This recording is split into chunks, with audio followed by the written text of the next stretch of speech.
ಎಲ್ಲರಿಗೂ ಶುಭೋದಯ. ನನ್ನ ಹೆಸರು ಶಬ್ನಂ ಬಶೀರ್ ಮಶಲವಡಿ. ನಾನು 4ನೇ ತರಗತಿಯಲ್ಲಿ ಓದುತ್ತಿದ್ದೇನೆ. ಇಂದು 1ನೇ ನವೆಂಬರ್. ಎಲ್ಲರಿಗೂ ತಿಳಿಯುವಂತೆ ಇವತ್ತು ಕರ್ನಾಟಕ ರಾಜ್ಯೋತ್ಸವದ ದಿನ. ಪ್ರಥಮವಾಗಿ ಎಲ್ಲರಿಗೂ ಕರ್ನಾಟಕ ರಾಜ್ಯೋತ್ಸವದ ಶುಭಾಶಯಗಳು.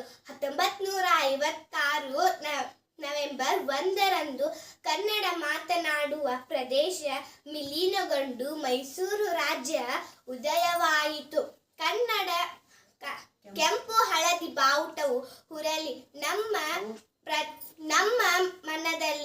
ನಮ್ಮ ಪ್ರತಿ ಮನದಲ್ಲಿ ಕನ್ನಡ ಉಕ್ಕಲಿ. ರಾಜ್ಯೋತ್ಸವದ ಸಂಭ್ರಮ ಬೆಳಗಲಿ. ಕನ್ನಡ ನುಡಿ ಸದ್ದು ಉಳಿಯಲಿ.